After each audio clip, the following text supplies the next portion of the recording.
हर रोज एक नई कहानी देखने के लिए चैनल को सब्सक्राइब करें और बेल आइकन दबाना ना भूलें। दीप्ति गरीब परिवार में रहने वाली समझदार, स्वाभिमानी और मेहनती लड़की थी। वो एक मैटरनिटी हॉस्पिटल में बतौर सफाई कर्मचारी काम करती थी। उसके काम को लेकर अक्सर लोग उसे घृणा की नजरों से देखा करते थे। यहाँ तक कि उसके आस पड़ोस के लोग भी उससे दूरियां बनाकर रखते थे, जैसे वो कोई अछूत हो। लोगों का ये व्यवहार दीप्ति के मन को बहुत चुभता था, पर वो इसे नजरअंदाज कर अपने कर्तव्य का पालन पूरी निष्ठा के साथ करती थी। ऐसे ही एक दिन हॉस्पिटल में, ये दीप्ति, ये पेशेंट नंबर 11 की बेडशीट और वार्ड नंबर 10 को क्लीन कर दो, वो भी फटाफट। जी मैम, बस आ गई।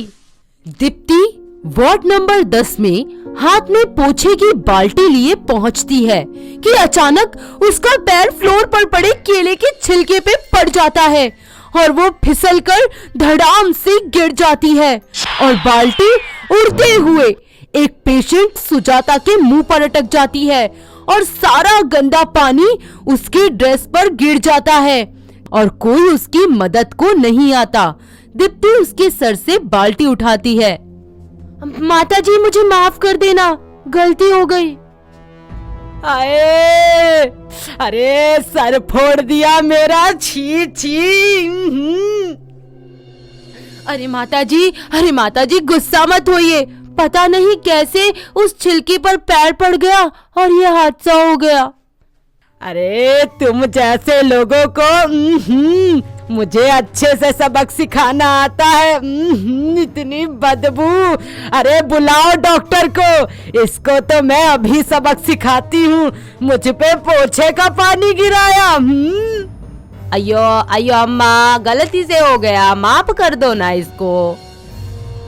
छी, आए हाय, सफाई वाली ने छुआ कैसे मुझे, हे भगवान, पूरा पवित्र कर दिया मुझे। हाय पापन, दूर हट। माताजी कैसी बातें कर रही है, आखिर हम भी इंसान हैं, हमारी भी कोई इज्जत होती है। हाय, इन जैसों की इज्जत मुझे लेक्चर देगी।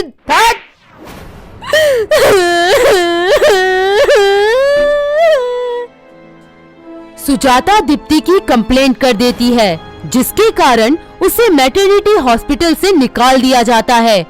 दिन बीतते जाते हैं। दीप्ति का घर आर्थिक संकट से जूझने लगता है। अपने परिवार को इस मुसीबत से निकालने के लिए दीप्ति रोड पे झाड़ू लगाने, कूड़ा उठाने और नाली साफ करने का काम करने लग जाती है।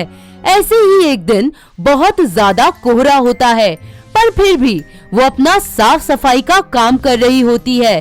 तभी एक बाइक सवार उसे टक्कर मार देता है, जिसमें उसे हल्की चोट भी आ जाती है। अरे भैया, आंखें खराब हैं क्या आपकी? अरे हद करते हैं, इतनी बड़ी लड़की नजर नहीं आती? माफ करना मोहतरमा, कहीं आपको चोट तो नहीं आई? दिख नहीं रहा आपको? ओह, कितनी ज्यादा लग गई। चलिए, पास में ही क्लिनिक है। जी इतनी भी नहीं लगी, ठीक हूँ मैं। तभी आसपास मौजूद कुछ लोग दीप्ति को नीचा दिखाने के लिए उस पर ताने कसने लग जाते हैं। हाय छी, नाली साफ करने वाली लड़की को छू दिया। छी, कैसा लड़का है ये। दीप्ति को यूं उदास देख रोहन को गुस्सा आ जाता है और वो उन्हें करारा जवाब देने लगता है। अरे, इनसे घिन करते हो जो हमें स्वच्छ वातावरण दे रहे हैं। हमें तो इनका सम्मान करना चाहिए, पर आप जैसे गंदी सोच रखने वालों को क्या ही कह सकते हैं। काश आपके दिमाग से भी इस भेदभाव की गंदगी को साफ करने का कोई भी तरीका होता। रोहन की बातें सुन लोगों के मुंह पर ताले लग जाते हैं और सर शर्म से झुक जाता है। इस तरह रोहन की बातें दीप्ति के मन को भी भा जाती हैं। वहीं रोहन उसके काम की प्रशंसा कर वहां से चला जाता है। दिन बीतते जाते हैं। दीप्ति की एक दूसरे हॉस्पिटल में नौकरी लग जाती है। ऐसे ही एक दिन हॉस्पिटल में पोछा लगाते लगाते उसे चक्कर आने लगते हैं और वो पास में ही खड़ी नर्स मधुरिमा अय्यर को पकड़ लेती है। अयो कैसे इस दीप्ति झाड़ू लगाने वाले तुमने मुझको टच किया, हाय हाय। दूर हटो, जल्दी दूर हटो। दीदी वो चक्कर आ गया था, माफ कर दीजिएगा, अब नहीं होगा। तुझसे कितनी बार कहा है दूर रहा कर मुझसे, छी छी। दोबारा मेरा इर्द गिर्द नजर मत आना, गंदे लोग। नर्स के इस व्यवहार से दीप्ति की आंखें आंसुओं से भर जाती हैं। तभी वहां डॉक्टर आ जाते हैं और अपने हॉस्पिटल में हो रहे इस तरह के डिस्क्रिमिनेशन को देख नर्स को खरी खरी सुनाते हैं। नर्स, ये क्या तरीका है बात करने का? अभी के अभी माफी मांगिए दीप्ति जी से। अयो सर, पर ये तो एक मामूली सा सफाई वाले है, इसके लिए आप मुझसे बोल रहे हैं? मैं को छुआ कैसे? मेरे को ऐसे लोगों से बहुत घिन आता। और मुझे तुम्हारी सोच से।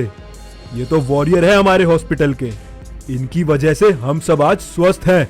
अगर ये स्वच्छता का ध्यान ना रखे तो हम ना जाने कितनी बीमारियों की चपेट में आ जाएंगे। अगर आप इनकी रिस्पेक्ट नहीं कर सकते तो एटलीस्ट डिसरिस्पेक्ट तो बिल्कुल मत कीजिए। And listen, this is my last warning for you, okay?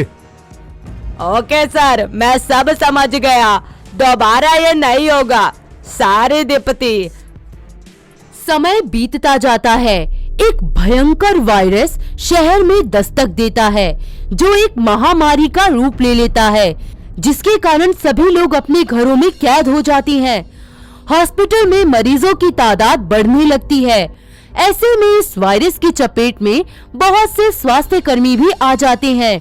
Nurse मधुरिमा अय्यर भी इस महामारी की चपेट में आ जाती है। उसकी हालत बद से बदतर हो जाती है। कोई भी उसके आसपास नहीं आता।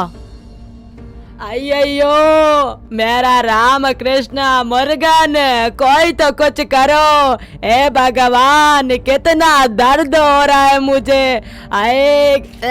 इतना गंदा हो गया। अरे रुकिए, मैं आती हूँ। दीदी चिंता मत करो, आप बस पीछे लेट जाइए। अय्यो मुर्गन, हम कितना गलत था जी। तुम तो मेरा इस महामारी में भी साथ दे रही हो, जब अपना भी दूर हो गया। कितना बड़ा भगवान जैसा है तुम, सच्ची। ऐसा कुछ नहीं है दीदी, बस आप चुपचाप आराम कीजिए। होता है जिंदगी में कभी कभी ऐसे। थोड़ी ही देर बाद वहाँ रोहन इमरजेंसी सिचुएशन में अपनी माँ सुजाता के साथ आ जाता है, जहाँ पर पता चलता है कि उसकी माँ और उसे भी महामारी हो गई है। डॉक्टर उनका ट्रीटमेंट करते हैं और उन्हें क्वारंटाइन कर देते हैं। सभी उनसे अछूतों जैसा व्यवहार करते, लेकिन दीप्ति उनका खूब ख्याल रखती है। कुछ दिनों बाद वो लोग स्वस्थ हो जाते हैं। रोहन को दीप्ति से प्यार हो जाता है और वो उससे शादी करने का फैसला कर लेता है। ऐसे ही एक दिन बीच रोड पर हाथों में गुलाब लिए रोहन उसे प्रपोज कर देता है। सुनिए दीप्ति जी, मैं आपसे शादी करना चाहता हूँ। जी मुझे कोई आपत्ति तो नहीं है, लेकिन क्या आपकी माँ एक सफाई वाले को बहू मानेंगी? बोलो।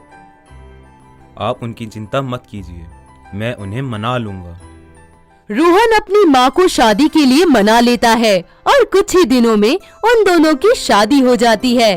उनकी शादी के कुछ समय बाद ही सरकार दीप्ति को स्वच्छता वॉरियर के नाम से सम्मानित करती है। तो देखा दोस्तों, कैसे हमारी सफाई वाली बहू ने समाज की हर तरह की गंदगी को साफ किया। क्या आपने भी कभी सफाई की है? अगर हाँ, तो हमें कमेंट करके जरूर बताना। दोस्तों, अगर आपको ये कहानी पसंद आई तो इसे लाइक करें, शेयर करें और कमेंट करके बताएं कि कहानी में आपको सबसे अच्छा क्या लगा।